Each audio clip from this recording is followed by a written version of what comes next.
정책 토론의 자장을 맡은 김은단입니다. 반갑습니다. 바쁘신 일정에서도 참석해 주신 발제자분들을 비롯한 모든 분들 진심으로 감사드립니다. 오늘 토론의 목적은 제가 5분 발언했던 생활쓰레기 감량 및 재활용 정책의 필요성과 매년 생활 폐기물 비용으로 수십억 구예산 투입 문제를 바로잡고자 합니다. 오늘 발제자분들의 내용을 들으시고 심도 있는 토의 과정을 거쳐 생활 속 폐기물이 재사용되거나 재활용할 수 있는 자원 순환형 사회 구축이라는 큰 밑그림이 그려지기를 기대합니다. 그럼 토론회를 시작하겠습니다. 발제를 맡아주신 발제자분들께 감사드리며 오늘 토론회를 통해서 좋은 의견을 제시해 주시기 바랍니다. 먼저 세 분의 발제부터 듣고 질의응답 순서로 진행하겠습니다. 강산구 시설관리공단 교통환경팀 최병식 공채연합회장님께서 생활쓰레기 감량 왜 필요한가 주제로 발표해 주시기 바랍니다. 단상으로 나오셔서 발표해 주시기 바랍니다. 광주광역시 환경공단에서 조사했던 결과를 보면 생활쓰레기 같은 양은 하루에 약 750톤 정도 양이 현재 나오고요.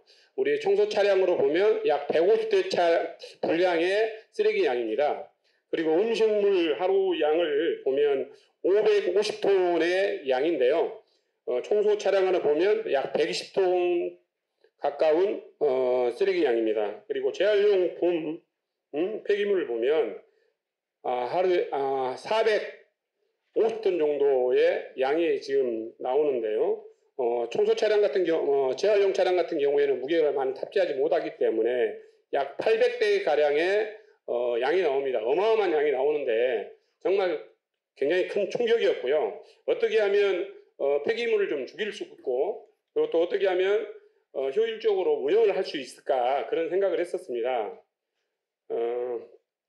생활쓰레기를 왜 감량이 필요한가 여러분들께서 더 잘 알리라고 생각합니다. 첫 번째는 환경의 문제입니다. 생활쓰레기 문제 때문에 심각해지는 지구가 오염되고 있고요. 어떻게 하면 생활쓰레기를 줄일 수 있을까 정책적으로 접근해야 된다고 저는 생각합니다. 두 번째는 가볍고 자신의 무게보다 약 수천 배 정도를 들 수 있는 부분이 뭐라고 생각하십니까? 쓰레기 봉투고 그 다음에 플라스틱이라고 생각하는데요. 이런 것 때문에 실은 전 세계가 홍역에 앓고 있습니다. 세 번째는 서울이나 지방 자치단체의 재활용품 단가가 실은 많이 떨어지면서 재활용품 수거 업체 자체에서도 재활용품을 수거를 안 하려고 하고 있습니다. 그래서 지방자치에서는 예산을 줘가면서까지 지금 재활용품을 수거하는 입장이고요. 네 번째입니다. 2017년도에 중국에서는 생활 폐기물을 전면적으로 쓰레기를 수입을 중단하겠다 그런 발표를 하면서 지금 대한민국뿐만 아니라 전 세계에서 중국의 쓰레기 양을 약 50% 정도 수출을 했었는데요. 거기에 막다 보니까 미처 대한민국 정부에서도 그거를 막지 못하고 준비하는 못한 부분이 있어서 정말 아쉽고요.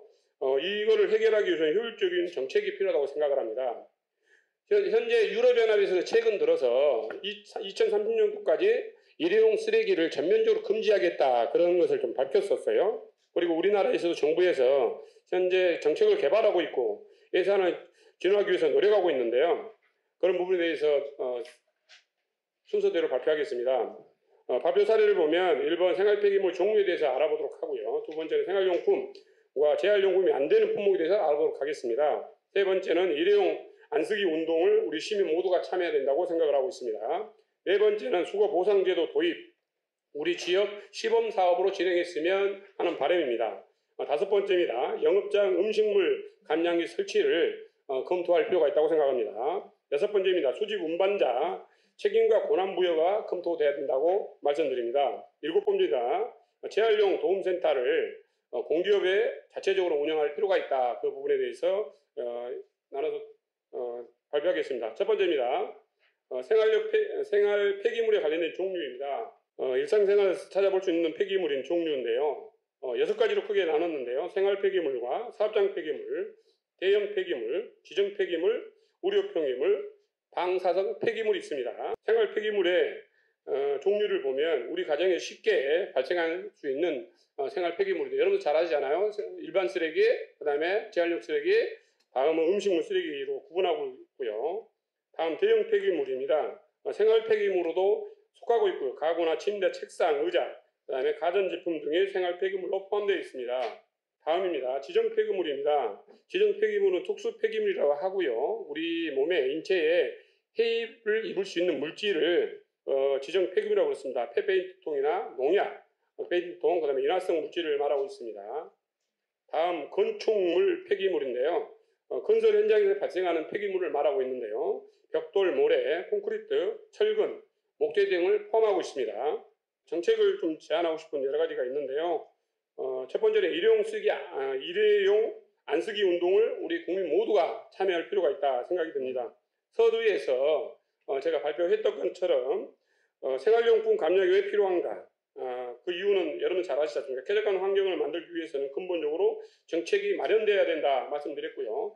일회용 용품을 무심코 버리는 행동이 우리 삶을 큰 영향을 미치고 있습니다. 특히 플라스틱에 관련돼서 서두에 말씀드렸었는데 플라스틱 우리가 일회용 봉투는 실질적으로 1인이 사용할 수 있는 양이 1년에 한 450장 사용한답니다. 365일 중에 하루에 하나 반 정도 사용하는데 그렇게 많이 사용을 하기 때문에 일회용 줄이기 운동이 필수적이다 그 부분 말씀드리고요. 다음은 재활용 도움센터 보상 수거 보상 제도를 운영을 해야 된다 그 부분 말씀드립니다. 얼마 전에 지금 우리 광산구에서도 수거 보상 제도를 도입을 해서 준비 중인데요.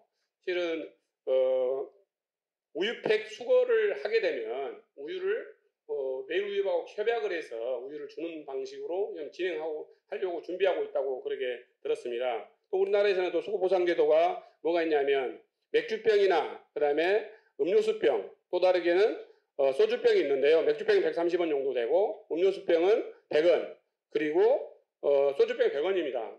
그런데 제품을 보면 플라스틱이나 PET병이나 그 다음에 캔 종류가 수거 보상제가 잘 이루어지지 않습니다. 외국 사례에 보면 독일에서는 실은 큰 대형마트에 의무적으로 마트를 설치하면서 수거 보상 제도처럼 자판기 모양처럼 만들어서 수거할 수 있는 그런 자체를 만들어서 실은 수거 보상 제도를 도입하고 있습니다. 우리가 주부님들이 우리가 특히 시장을 가게 되는데 대형마트나 대형 슈퍼에 수거 보상 제도에 기계를 개발을 해서 수거할 수 있는 방안을 모색해야 된다. 그런 부분 말씀드리고요. 이거를 꼭 정책으로 제안하고 싶습니다. 다음은 일회용 빨대 사용 금지 정책을 필요하다고 말씀드리고 싶습니다. 최근 들어 우리나라에서도 일회용 비닐이와 일회용 컵을 규제를 하고 있는데요. 대형마트에서도 이게 물건을 사다 보면 실은 예전에는 검정 비닐에다가 물건을 담아줬어요. 요즘에는 그걸 규제하다 보니까 담아주지 않습니다. 근데 일회용 봉투가 허점이 있습니다. 그렇게 하다 보니 쓰레기 봉투로 지금 물건을 담아주면서 판매를 하고 있고 그리고 대형마트뿐만 아니라 그렇게 하지 일반 편의점이나 대부분 다 이게 무상으로 지금 지급하는 걸로 알고 있습니다. 또 다르게는 카페에서도 일회용 컵 있지 않습니까? 플라스틱 컵을 사용을 못하게 하니까 지금 머그컵이나 그런 부분을 사용하고 있는데 또 하나의 허점이 있는데 거기에 일반 분들이 커피를 구입을 하면서 일회용 빨대를 구입합니다. 이 빨대 재질은 잘 아시겠지만 플라스틱입니다. 근데 최근에 제가 어떤 언론에 보니까 빨대도 쌀로 만든 플라스틱이 있더라고요. 근데 전면적으로 이 정책은 개선해야 되지 않느냐 그런 생각이 들어서 일회용 빨대 사용 금지 정책을 하루빨리 필요하다 그 부분 말씀드립니다. 다음은 영업장 음식물 감량기에 관련돼서 우리 지역도 좀 필요하다 말씀드린데요. 생활용 음식물 양을 보면 약 60% 정도가 생활 쓰레기 음식물 쓰레기고요. 그리고 영업장 음식물이 약 30% 정도 되고요. 나머지 10% 정도는 학교 급식소에서 음식물이 배출되는 걸로 알고 있습니다. 최근 들어서 우리 광산구에서 2015년부터 RFID라는 쓰레기 감량제에 관련해서 일반 주택에 아파트에 보급을 하고 있는데요. 그 조사 결과 1년에 20%에서 약 30% 가까이, 24%, 30% 가까이 감량 효과가 있다고 그렇습니다. 지금 우리 지역에도 영업장에 감량기가 필요하다 말씀드린 것은 최근 들어서 작년 2018년도죠요. 제주도에서 지금 영업장에 음식 감량기를 설치를 해서 굉장히 효율적으로 지금 있다는 걸 말씀드리고요. 우리 지역에도 영업장에 음식물 감량기가 설치해야 된다고 주장하고 있습니다. 다음은 쓰레기 불법 근절을 위해 수집 운반자가 책임과 의무가 있는데 권한이 부여가 없습니다. 그렇기 때문에 실은 현장에 과태료를 부과할 수 있는 권한이 있어야 되는데 그러지 못하다 보니 쓰레기량도 많이 생기고 또 다르게는 불법 투기로 많이 쓰레기를 배출하고 있습니다. 그거를 하기 위해서는 실은 우리가 실은 세월호 사건 때를 한번 보십시오. 사건이 일어난 상황에서 실은 그거를 발견을 했지만 초기 대응하지 못해가지고 많은 인명사고가 일어났었습니다. 실은 쓰레기 불법 투기도 저는 그러게 된다고 생각을 합니다. 현재 우리 청소 관련된 분야에 일하신 분들이 실은 그 가로와 그다음에 가정 이렇게 수고하신 분들이 계시는데 그분들한테 현장에서 발견하게 되면 그런 방법으로 과태료를 부과할 수 있는 권한이 주게 되면 훨씬 더 효율적으로 되지 않느냐 생각이 들어서 제안하겠습니다. 다음은 운영 제안인데요. 아까 강자원 산업도시위원장님께서 우리 지역에도 재활용 선별센터를 지금 준비 과정에 있다 그러면 얼뜻 말씀을 해주셨는데 저 또한 이게 재활용 선별도움센터가 우리 자체적으로 실은 운영을 해야 된다고 생각을 합니다. 왜 그러냐면 우리 광산구에서 실은 재활용 수거 도움센터에서 A단업체와 B단업체가 계약을 해가지고 했던 걸로 알고 있어요. 그러는데 여러 가지 문제 사정으로 인해서 신문 보도자료에 보면 부풀기 문제로 공정성과 투명성이 부족하다 그런 내용이 나와 있더라고요. 그래서 현재는 모 업체에 다시 S라는 업체에 위탁 계약을 해서 지금 선별 과정을 진행하고 있는데 요즘 문재인 정부 들어서면서 어떤 이야기를 하고 있냐면 일자리 창출 굉장히 이야기를 많이 하고 있지 않습니까? 또 다른 건 환경에 대한 문제 저희도 또 많이 생각을 하고 있고 그리고 예산 확보의 문제도 의원님들이나 많이 생각할 거라고 생각을 합니다. 그래서 재활용 도움센터를 우리 자체적으로 공기업에서 운영을 하게 되면 현재 모 업체에서는 1년의 수익 예산이 약 52억 정도 현재 되고 있고요. 인원은 70명 정도 인원이 확보를 해서 제 선별센터를 운영하고 있습니다. 그리고 선별센터에서 파악한 결과 재활용품이 굉장히 많이 나오는데 거기에서 30% 정도는 실은 재활용이 되고 자원이 된다고 소리죠. 그리고 나머지 70% 정도 쓰레기로 배출이 한다고 그랬습니다. 너무 안타까운 현실입니다. 우리가 음식물 쓰레기를 버릴 때는 돈 주고 버리고 생활용 쓰레기 버릴 때는 과목 봉투를 사서 버립니다만은 실질적으로 재활용품은 돈을 줘가면서 버린 게 아니라 자원하기 때문에 무상으로 이렇게 배출을 합니다. 그런데 거기 허점이 굉장히 많이 있고요. 그래서 자원하기 위해서는 이거를 자체적으로 많이 해야 된다. 그 부분에 대해서 논의했던 부분이 있어서 이 부분을 강력히 주장하는 바입니다. 우리 의원님들께서 실은 많이 도와주셔야지 이게 정책적으로 가능하다고 생각을 하고요. 또 하나는 이걸 실행하기 위해서는 예산입니다. 예산이기 때문에 아까 수거보상료에 관련돼서 제가 말씀드렸던 것처럼 선별센터가 생기게 되면 예를 들어서 인건비로 예를 들어서 절반 정도 52억에서 22억 정도만 인건비로 나가고 나머지 30억 정도는 수거보상제도로 운영을 하면 어떨까 제 생각을 해봤었어요.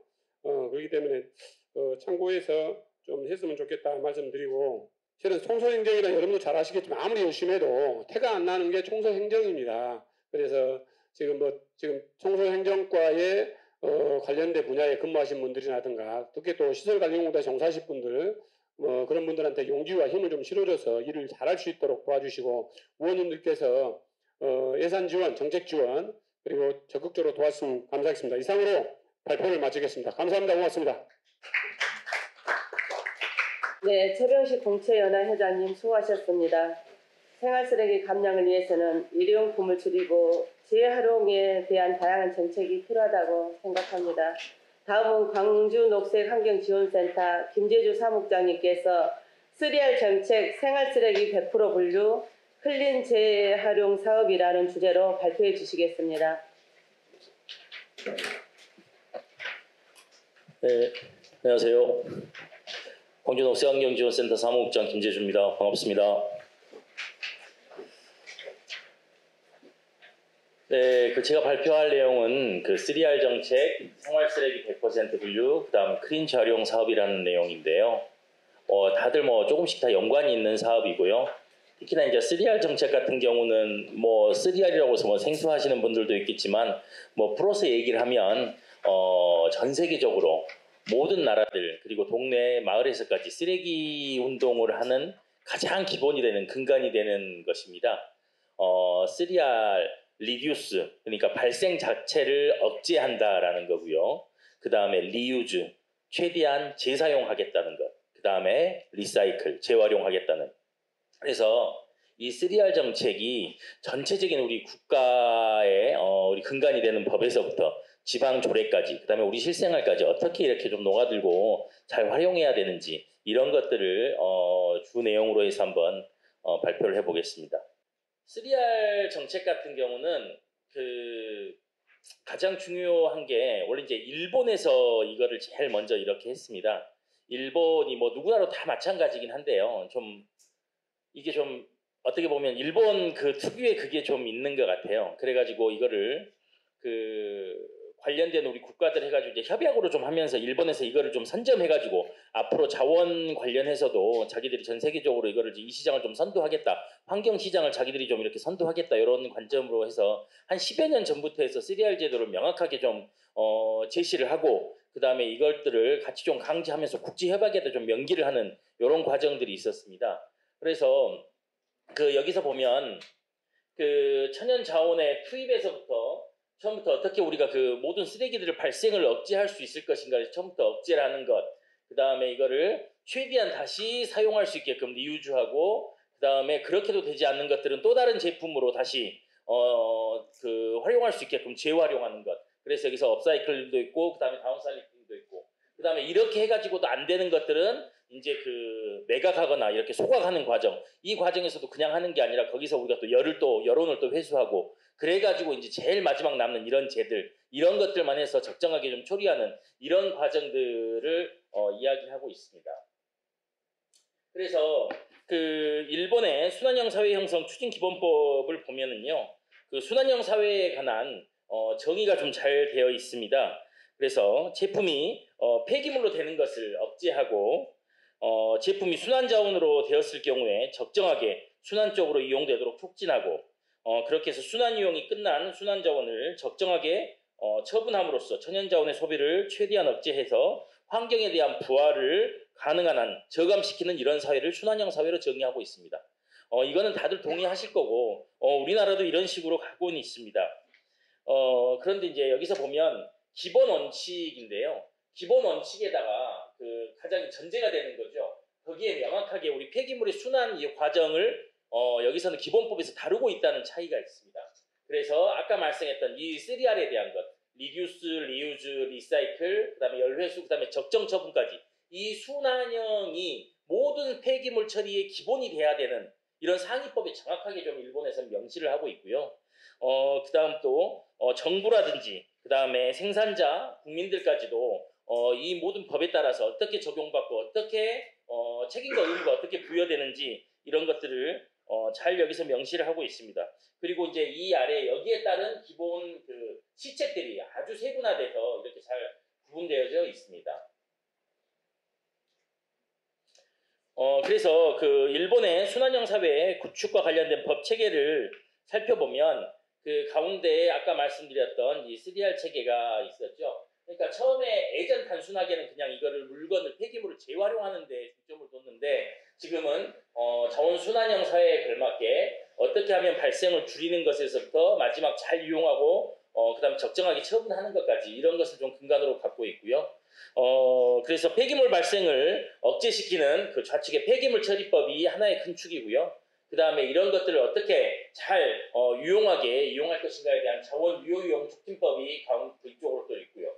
그 그다음에 그 아래에는 각 개별 물품의 특성에 맞게끔 이런 것들을 어떻게 잘 규제하고 잘 지켜낼 것인가에 대한 그런 세부 규정이 있고, 또 이런 것들을 다 통틀어서 정부에서는 얼마만큼 이런 것들을 좀 그린 구매, 그래서 에코 디자인으로 설계된 이런 제품들 이런 것들을 얼마만큼 좀 의무 할당량에 맞게끔 정부에서 많이 좀 구매를 할 수 있게끔 이런 것들로 해서 법 체계가 좀 구성되어 있습니다. 이거 같은 경우는 이제 우리나라의 폐기물 관련 법 체계인데요. 방금 그 앞에서 말씀드렸던 그 일본의 법 체계와 구조는 좀 비슷합니다. 구조는 비슷한데요. 저희 같은 경우는 아까 얘기했었던 그 폐기물의 그 순환 고리들 있지 않습니까? 3R의 그 기본 원칙이라는 것들이 처대전쟁 기본 원칙에는 좀 빠져 있습니다. 그래서 모든 것들에 있어서 세부 사항에서 그런 것들이 좀 적용받지 못하고 있는 이런 한계들이 있고요. 그 다음에 또 그 개별법에 의해서 규제받는 대상이 좀 많이 좀 제한적입니다. 아까 그 일본 같은 경우는 여러 품목별에 따라서 그런 그 제한할 수 있는 법 체계들이 세부적으로 많이 되어 있는데, 우리나라 같은 경우는 지금 건설 폐기물이라든지 전기전자제품, 자동차 이쪽만 지금 하고 있어서 상당히 좀 많이 좀 부족한 상황이고요. 그 다음에 그래서 이제 포장 용기나 일회용품 관련해서도 일본 같은 경우는 용기 포장 리사이클법을 통해서 포장 용기나 병, 이런 페트병 등을 재생 이용하는 것을 어떻게 좀 세부적으로 좀 규정하고 있는데, 우리나라 같은 경우는 자원 재활용 촉진법에 따라서 이거를 어떻게 하면 억제할 건가, 그 다음에 재질 등은 어떻게 할 건가, 이런 것들만 단순하게 좀 이렇게 좀 하고 있는 거라 좀 촘촘하지 못하다. 일본에 비해서 좀 촘촘하지 못하다. 이런 좀 한계들이 있고요. 그 다음에 음식물 쓰레기 같은 경우만 보더라도 일본은 따로 폐기물법이 있고, 그 다음에 음식물 폐기물을 어떻게 다시 또 재활용할 것인가에 대한 것은 자원순환이용 촉진법에서 같이 좀 규정을 하고 있습니다. 그래서 음식물 다량 배출자 사업자들에서 나오는 음식물 쓰레기는 어떻게 이거를 재활용하고 다시 또 활용할 것인가에 대한 것이 두 개의 법으로 같이 맞물려가면서 이렇게 하고 있는 반면에 우리는 그렇지 않고 있습니다. 우리는 그냥 단순하게 최대한적으로 발생을 억제하고 그냥 적정하게 처리할 것만을 규정하고 있는 것이죠. 그래서 이제 일본의 지역별 순환형 시설적인 이제 적극 구축인데, 이거 같은 경우는 순환형 사회의 구체적인 실행에 있어서 지역별 실행이 상당히 좀 중요하겠다, 이런 인식 속에서 일본의 지방 정부가 이런 것들을 이제 구축하게 됩니다. 특히나 이제 각 일본의 지방자치제 같은 경우는 이런 것들을 이제 사업으로 생각을 하는 것이죠. 그래서 에코빌리지를 좀 조성해가지고 은퇴한 고령자들이라든지 그 다음에 관광객들까지 좀 유치하겠다, 이런 생각을 가지고 통국에 좀 사업을 진행하고 있고요. 그 다음에 또 이제 2005년부터 지역별 순환형 사회 구축을 위한 계획을 수립을 했고, 이것을 또 실천하고 평가하는 것까지 이런 것들을 지원하기 위한 순환형 사회 형성 추진 교부금이라는 것을 신설을 해서 교부를 하고 있습니다. 이걸 이제 3R 추진 교부금이라고 줄여서 얘기를 하는데요. 그래서 한 87개 한 지역에서 이런 것들을 같이, 그러니까 너도 나도 우리 생활 쓰레기를 어떻게 줄여나가겠다, 그리고 앞으로 우리는 어떤 대안을 가지고 어떻게 해나가겠다라는 것을 제시하고 그 성과를 가지고 평가를 받아서 교부금을 같이 또 이렇게 받는 이런 것들도 하고 있습니다. 그래서 여기서 보면 여러 가지 이제 시들에서 어떻게 우리는 우리 시의 환경과 우리 시의 특성에 맞게끔 쓰레기를 성상 분류를 하고 최대한 우리 시에서 할 수 있는 자원을 이용해서 재활용하거나 할 수 있는 부분들을 재활용하고 이렇게 하고 있는 부분이 있습니다. 그 다음에 기업 일반 지방자치단체에서만 하느냐, 그렇지 않고 일본 같은 경우는 기업에서도 하고 있습니다. 그래서 제품 설계 단계에서부터 폐기물을 억제하고 재사용 재활용을 고려한 이런 이제 에코 디자인 이런 3R을 적극적으로 도입을 하고 있는데요. 그래서 이제 주요 업종별 단체의 제품의 에코 디자인에 대한 자체 평가 기준 이런 것들을 좀 마련해서 하고 있습니다. 그래서 단순하게 우리가 그냥 에코 디자인이라고 해서 그냥 좀 이렇게 하는 게 아니라, 이거는 제품을 설계하고 디자인하는 단계에서부터 이 제품이 최종 처리되는 것까지 최대한 재사용되고 재활용되고, 그래서 예전에는 원가 절감을 위해서 뭔가를 만들었다면 요즘은 그게 아니고 최대한 이것이 잘 분해되고 잘 이렇게 다시 또 잘 사용될 수 있게끔 이렇게 만드는 에코 디자인 캠페인을 지금 일본에서는 하고 있고 이게 전 세계적인 추세고요. 그래서 이런 것에 대한 각 그 평가들을 하고 있습니다. 저희도 이제 각 제품별 협회라든지 이런 데가 많이 있는데 그 협회 내에서 하고 있습니다. 뭐 자동차 협회, 뭐 오피스 가구 협회, 그다음에 주방용품 협회 이런 협회 자체에서 자기네들이 만드는 이런 제품들을 최대한 에코 디자인으로 할 수 있게끔 최대한 재활용, 재사용될 수 있게끔 하는 이런 자체 기준을 만들어서 인센티브라든지 이런 것들을 주고 있다는 것입니다. 그다음에 이제 그 3R 중에서 이제 가장 첫 번째 우선순위를 둬야 되는 그 리유즈 운동인데요. 이거와 관련된 이제 그 대표적인 사례가 이제 재사용 식기 운동이 있습니다. 일본의 그 재사용 식기 네트워크 관련된 건데 그 저희가 이제 그 단체 급식이나 이런 걸 하다 보면 그 식기들이 있지 않습니까? 이런 것들 그냥 한 번 쓰면 그냥 버리기 쉽고 그런 건데 이런 거를 그냥 대량으로 같이 이렇게 시나 지자체에서 해가지고 필요한 단체라든지 이런 행사라든지 이런 데 대여하는 그러므로 해서 식기의 일회용품을 많이 좀 줄이는 이런 건데요. 이렇게 하다 보니까 해년도마다 그 대출 건수라든지 이런 것들이 좀 계속 증가해서 많이 좀 사용을 하고 있다라는 거고, 그런 과정에서 그 이제 시민들이 이제 이런 우려도 있었죠. 그 남이 먹던 거 혹시 이게 좀 설거지가 좀 잘 안 돼가지고 위생상, 보건상 좀 문제가 되지 않겠는가 이런 것도 있었는데 이런 거는 정부나 지자체에서 같이 담보를 해줍니다.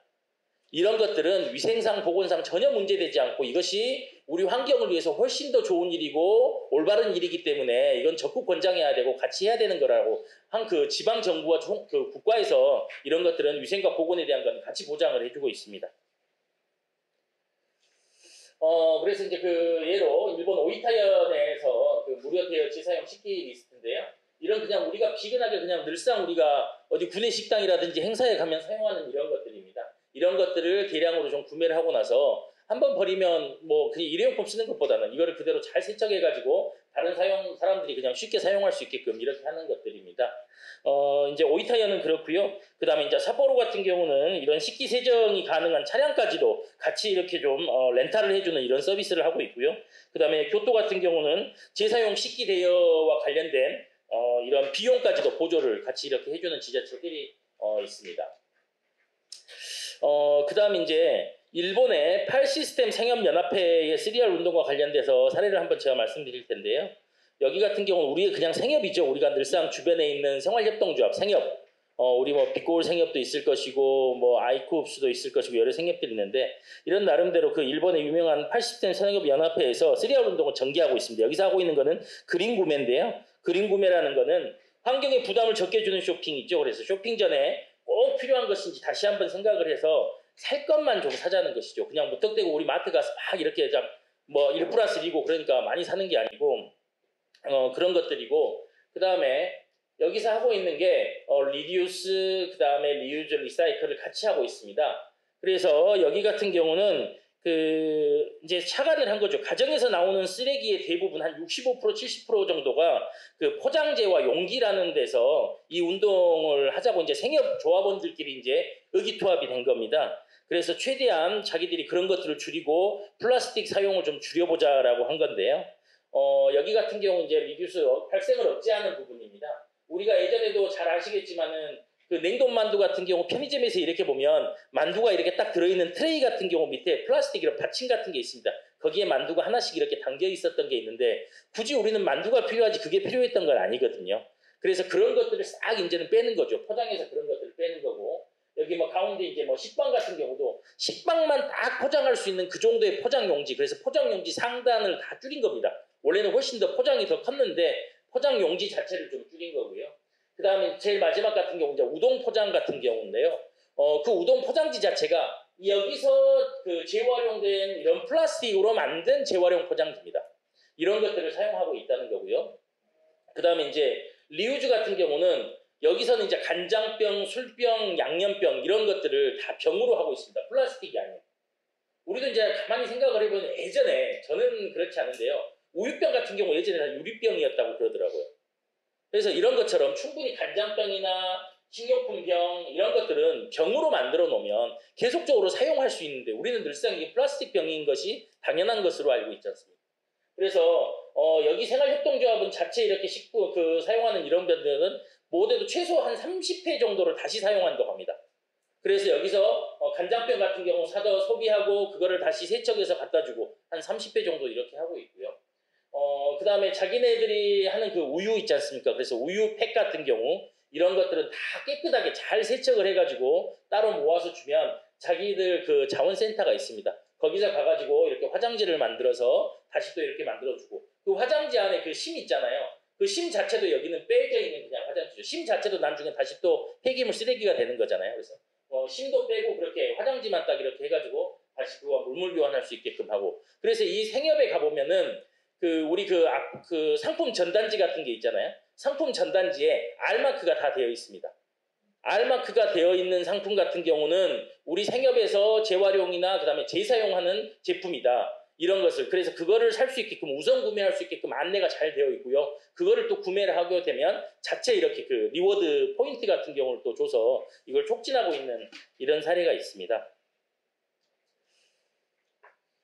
그래서 이제 저희 생활 쓰레기 이제 관련해서 저희 이제 폐기물 발생 원단 이건 이제 그 환경부에서 환경공단하고 같이 해가지고 매년 폐기물 통계를 발표하는데요.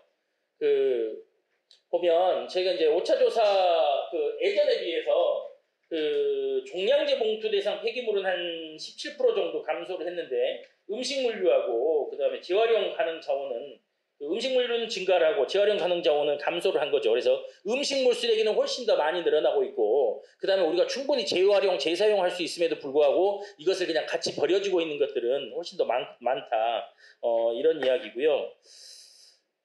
그다음에 이제 그 발생 원별로 해서 보면 뭐 이런 겁니다. 대부분 어떤 사람들은 뭐 가정에서 많이 발생을 한다 아니면 비가정 부분에서 많이 발생을 한다라고 하는데 막상 이렇게 그 통계 자료를 보니까 비가정 부분에서 발생하는 폐기물이 한 53%, 가정 부분에서 발생하는 게 한 47%. 그래서 어느 한 곳에서 줄이는 게 아니라 우리 일상생활 모든 곳에서 쓰레기 폐기물들을 좀 줄여야 된다라는 이런 것들이고요. 그다음에 가정 부분에서 살펴보시면은 그 연립 다세대가 가장 높고 단독주택이 좀 가장 낮습니다. 그리고 이제 그 연립 다세대 주택 같은 경우는 종량제에 따른 그 발생원 대비 상당히 좀 높은 비중을 차지하는데요. 특히나 이제 이게 우리 잘 알고 있습니다. 쓰레기 문제 행정을 하는 데 있어서 원룸이나 다세대 주택 쓰레기 문제가 상당히 좀 심각한 거기 때문에 여기에 좀 집중해서 해결을 하면 훨씬 좀 효과가 좀 크겠다라는 이런 시사점이 있을 것 같고요. 특히나 이제 그 아파트 같은 경우는 그 재활용 가능 그 퍼센티지가 높다라는 것은 아파트 같은 경우는 나름대로 잘 되어 있습니다. 재활용 이렇게 할 수 있는 선별장 같은 게 잘 되어 있기 때문에 그런 거기 때문에 그런 것들을 비추어 보면 우리가 그 원룸이나 다세대 주택에도 최대한 이렇게 클린하우스가 됐건 그와 유사한 시설이 됐건 스스로 주민 스스로 이렇게 분리하고 배출할 수 있는 이런 시설들을 잘 갖추고 잘 운영하고 관리 감독하고 이런 것들이 쓰레기 감량에 상당히 좀 중요한 부분이 되겠다라는 이런 시사점을 줄 수 있고요. 이제 도시 규모별로 보면 아마 광역시가 가장 높게 나타납니다. 음식물 종량제 봉투 대상 폐기물이 지역 규모 대비해서 이제 월등히 높은데요. 다른 것보다도 일단은 일반 시군 단위로 가게 되면 아직도 소각하는 비중이 좀 많습니다. 많이 그냥 태워버리시죠. 집에서 나온 거 그 앞에서 그냥 태워버리고. 그래서 좀 이런 것 같고요. 허수가 좀 있는 것 같고. 그 다음에 저희가 이제 가장 그런 게 종량제 봉투를 보면 한때는 종량제 봉투가 전 세계적으로 히트를 쳤습니다. 이명박이라고 해야 되나? 이명박 전 대통령이 그거를 하고 나서 엄청 세계적으로 매스컴의 찬사를 받았죠. 쓰레기 문제를 획기에 다 잡을 것처럼. 그런데 지금 이제 종량제 봉투가 아주 지금은 골칫거리가 되고 있죠. 내가 그냥 아주 조그마한 돈, 그거 하나에 봉투 하나 사면 거기에 그만큼 훨씬 더 많은 우리 양심까지도 그냥 버리고 있는 거죠. 종량제 봉투 안에 보이지 않는 검은색 봉투가 있고 그 검은색 봉투를 열어보면 온갖 재활용할 수 있음에도 그냥 버려지는 것들, 음식물 쓰레기들 다 잡다하게 그냥 한 대 털어서 그냥 넣어버려서 나는 쓰레기 왠지 그냥 내 할 일을 다 한 양, 나는 쓰레기 값을 다 치른 양 이렇게 하고 있습니다. 그래서 그런 문제들이 상당히 좀 있고요. 그래서 도시 규모별 종량제 봉투를 이제 뜯어봤습니다. 그래가지고 종량제 봉투 안에 쓰레기의 성상별로 쭉 봤더니 이제 가연성하고 그다음에 이제 부연성으로 나누는데요. 가연성에서도 보면 대부분의 것들이 종이류, 나무류, 그다음에 비닐, 플라스틱류 이런 것들은 우리가 충분히 재활용하는 과정에서 분리수거할 수 있는 것들입니다. 근데 그냥 분리수거하지 않고 그냥 그대로 버리는 것들이 상당히 좀 많은 거고, 그다음에 이제 그 뒤에 보면 여기서도 이제 캔유, 그다음에 유리병, 도자기류 이런 게 있는데, 우리가 그 늘상 아파트에서도 잘 붙어 있고 주민센터가 잘 홍보를 하고 있습니다. 분리배출을 어떻게 해야 되는지 요령별로 잘 되어 있습니다. 가정에서 그냥 뭐 조그만 요새 뭐 한 10리터짜리, 20리터짜리 이런 거 쓰레기 버리기 전에 한 번만 그냥 딱 신문지 펴놓고 나서 쓰레기 봉투 딱 이렇게 절개해가지고 한 번씩 분리 한번 해보시면 좋을 것 같아요. 정말 내가 여기서 정말 쓰레기로 종량제 봉투에 담아져서 버려져야 될 양이 얼마인지 평균적으로 한 70%가량은 다 재활용할 수 있습니다. 다 재사용하고 재활용할 수 있는 것임에도 불구하고 우리는 그냥 종량제 봉투라는 것 하나에 넣어서 그냥 싸그리 그냥 버리고 있는 것이죠. 그래서 이제 이런 것들이고, 그다음에 이제 그 클린 재활용 사업이라는 거는 다른 것이 아닙니다. 그래서 우리가 재활용 과정 속에서 우유팩이라든지 그다음에 플라스틱이라든지 이런 것들을 최대한 깨끗하게 이렇게 좀 잘해서 분리수거를 하는 것이 재활용 측면에서 훨씬 좀 좋다. 그래서 우유팩 같은 경우도 잘 씻고 헹궈서 이렇게 말려가지고 내보내는 것들, 그다음에 플라스틱 페트병 같은 경우도 그 비닐 라벨, 그다음에 뚜껑 이런 것들을 잘 절단하고 떼가지고 이렇게 분리해서 이렇게 버리는 것들이 상당히 중요하다. 뭐 이런 얘기고요. 그래서 이제 저는 이제 주체별로 정부 같은 경우는 그 자원순환형 사회로 가기 위해서 나름대로 작년부터 해서 우리도 법을 해서 지금 이제 5개년 단위 계획을 쭉 이렇게 이뤄가고 있는데 좀 핵심들이 좀 상당히 좀 빠져 있다. 꼭 이렇게 일본을 따라가자 뭐 그런 것들은 아닌데 훨씬 한 10여 년 전에 이렇게 만들어졌던 그런 법들보다도 우리가 상당히 촘촘하지 않다. 많이 빠져 있다. 그래서 이왕 그렇게 할 거면 우리도 자원순환형 사회를 우리도 가고자 하고 그렇게 가려고 하면 촘촘하게 이런 것들이 잘 될 수 있게끔, 그리고 왜 우리 시민들은 그 법만 좀 잘 지키면 이렇게 요거도 먹지 않고 충분히 자원순환 잘할 수 있다. 이런 점에서 정부는 이런 것들을 좀 잘했으면 좋겠다라는 거고요. 그다음에 이제 지방자치단체 같은 경우도 나는 이것은 숨겨서 될 문제가 아니다. 그래서 현 상황에 대한 좀 정확한 좀 진단이 좀 돼야 될 것 같고, 그 다음에 그 자원순환형 사회라는 구축이라는 큰 좀 밑그림 속에서 좀 통합적이면서도 구체적으로 해결을 해야 되고, 가장 뭐니 중요한 것 같은 경우는 지방행정 같은 경우는 자치단체장의 결단, 의지가 좀 중요한 것 같습니다. 그리고 이거를 뒷받침할 수 있는 중장기적인 관점에서 이런 정책적인, 그다음에 또 이제 제도적인 지원이 좀 필요할 것 같고 사회적 합의가 좀 있어야 될 것 같고요. 이제 시민들은 이런 것들을 어떻게 좀 기존의 사고와 습관을 좀 버리고 어떻게 할 것인가, 좀 조금은 좀 불편하더라도 우리 미래 세대를 위해서 나는 어떤 노력을 해야 될 것인가 이런 것들을 부단히 좀 해야 될 것 같습니다. 그래서 환경 문제와 관련해서 그 인간 행동학적으로 이렇게 그거를 잘 규정짓는 단어들이 한 몇 개 있습니다. 뭐 사회적 함정, 뭐 사회적 딜레마, 뭐 그다음에 뭐 이제 공통의 비극, 뭐 이런 것들로 많이 좀 대변이 되는데요. 이 단어들의 공통이 담고 있는 함의가 뭐냐면 그 개개인적인 측면에서는 좀 이득이 될 수 있지만 이것이 장기적인 측면에서는 우리 전체의 안녕에 상당히 회를 끼친다라는 거거든요. 근데 우리 시민들은 모르고 있습니다. 그냥 쓰레기 버리는 사람 따로 있고 치우는 사람 따로 있고, 내가 그냥 내가 줬는데 쓰레기 버리는 것까지 왜 나한테 뭐라고 하느냐 그러는데 그렇지 않다는 것이죠. 그래서 이런 부분들을 잘 좀 바꾸면서 우리 시민운동, 시민 그 의식 자체부터도 이제는 쓰레기는 그 내가 그냥 단순하게 버리는 게 아니라 내가 생산에서부터 모든 치우는 것까지 내가 좀 주체적으로 참여를 해서 좀 말끔히 좀 이렇게 치우는 이런 인식 전환이 좀 됐으면 좋겠다. 이런 얘기를 드리면서 마치도록 하겠습니다. 네, 김재규 사무장님 수고하셨습니다. 종량제 봉투를 버리는 것이 정말 양심까지 버린다는 것이 실감납니다. 저희들이 자원순환 사회로 가기 위해서는 우리가 어떤 역할이 필요한가는 같이 심도 있는 토의가 필요한 것 같습니다. 다음은 강주환경운동연합 정은정 생활환경팀장님께서 강주자원순환 활성화 사례라는 주제로 발표하겠습니다. 네, 안녕하세요. 현황에 대해서는 지금 앞서서 두 발제자분들께서 많이 말씀해 주셨기 때문에 저는 실제로 광주에서 저희가 하고 있는 이야기를 좀 소개해 드리고 또 이걸 좀 발전해서 광산구에서 어떻게 함께 할 수 있을지 그 부분만 짧게 말씀드리도록 하겠습니다. 목차는 이런데요. 이제 최근에 저희가 인권도시 포럼이라고 진행을 했는데 자원순환을 주제로 내용을 했습니다. 그래서 그 내용을 좀 공유해드리고 두 번째로 저희 활동 사례를 소개해드리겠습니다.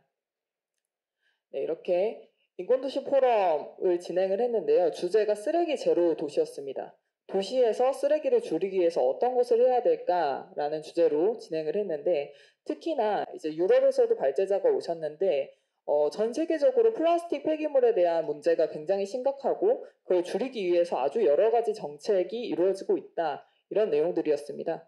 그래서 거기서 하고 있는 것들이 여기 위에 약간 통이 보이시죠? 이건 이제 배달 음식을 한 지자체가 시범적으로 이 배달 용기를 대여해서 운영하는 것이 있고요. 밑에 리컵이라고 있는 것은 이게 언뜻 보면 일회용 컵처럼 보이지만 몇 번 사용할 수 있는 컵입니다. 그래서 이거를 한 도시 안에서 이게 테이크아웃을 할 때는 일회용 컵을 쓰게 되는데 이거를 리컵을 주세요라고 하면은 1,000원 정도 1유로를 더 지급하고 이걸 받아서 다른 카페에서 이걸 반납하면 다시 그 보증금을 돌려받을 수 있는 식으로 이 컵이 운영되고 있는 사례가 있었습니다.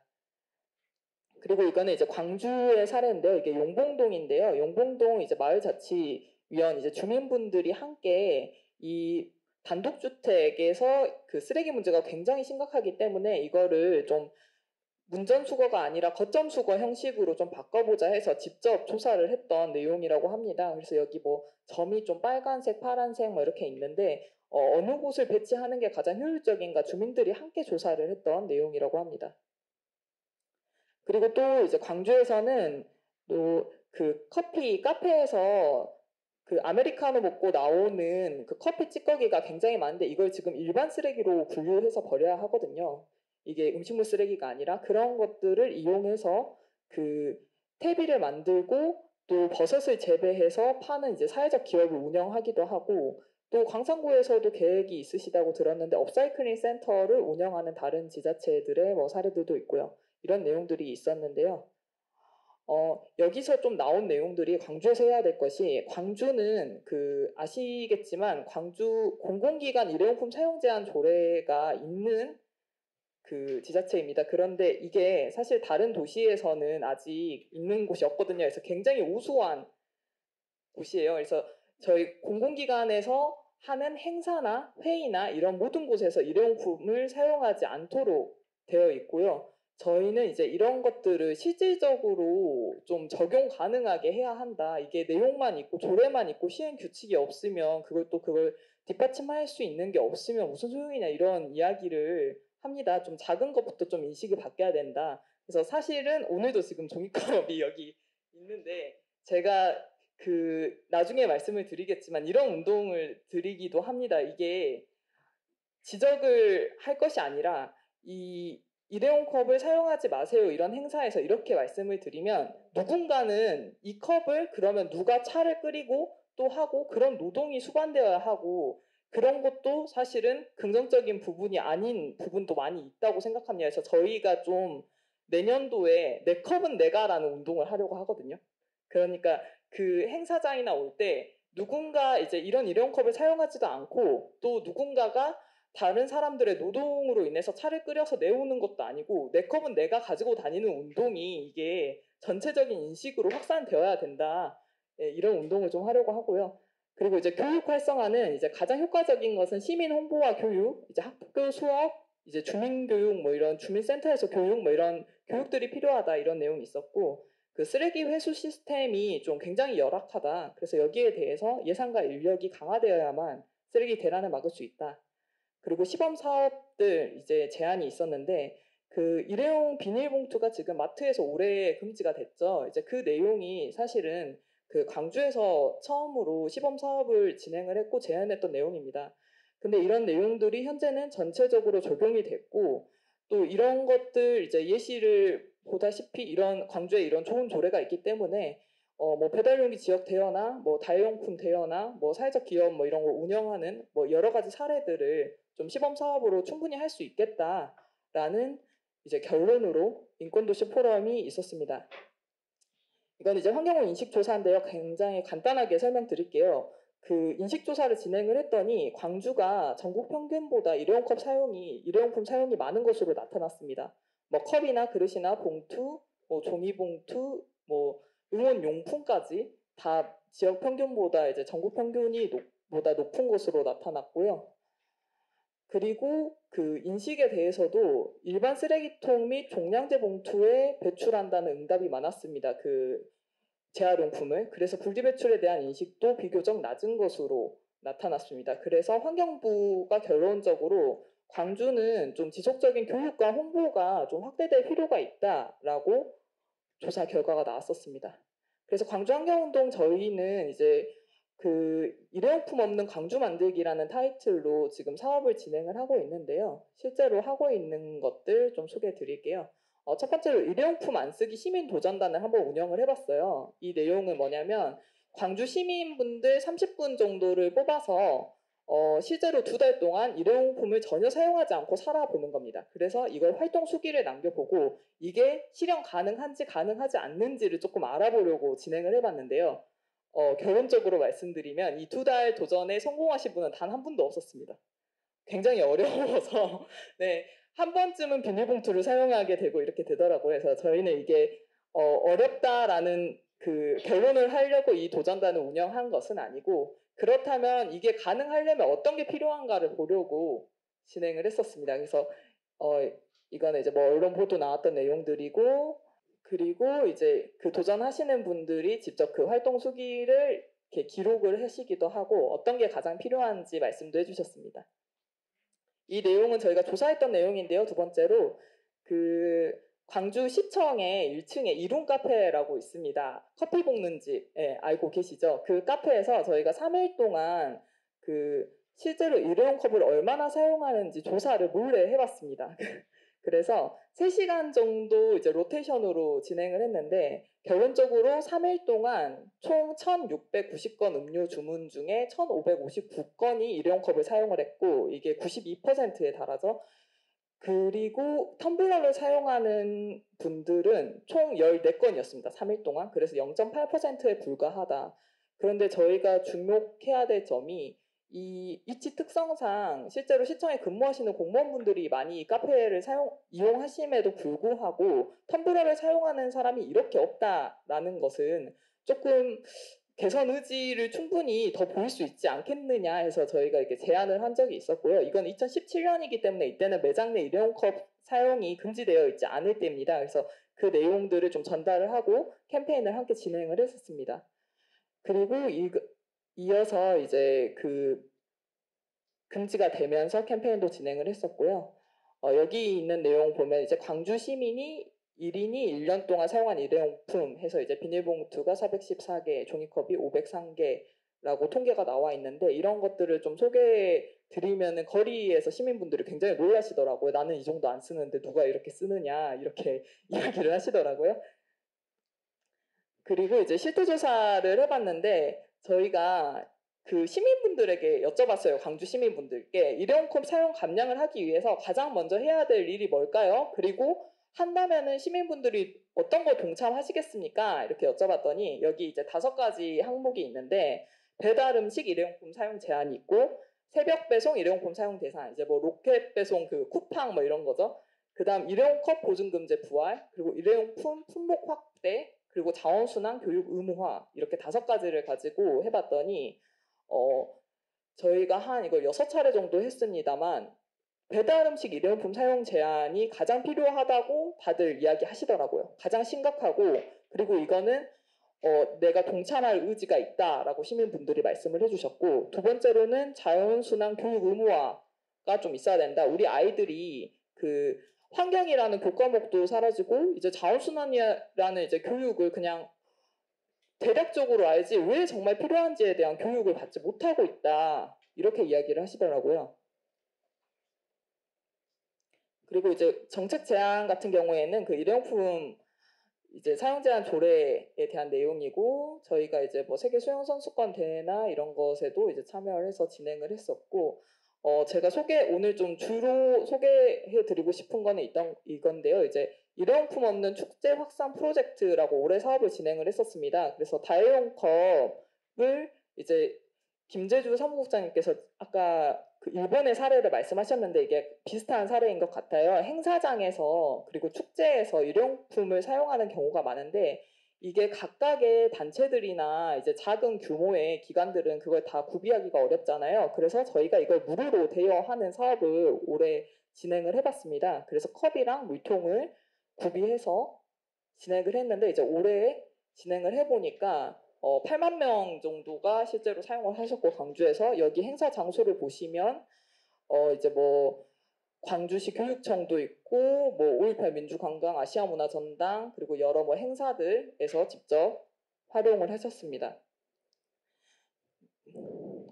그래서 저희 성과로는 이 대여 사업을 통해서 실제로 교육청이나 광주시 교육청이나 그 뭐 청년센터나 이런 곳에서는 한번 빌려보니까 정말 필요성을 알겠습니다 하고 그 기관에서 직접 이제 행사용품을 구비를 하시기도 했고요.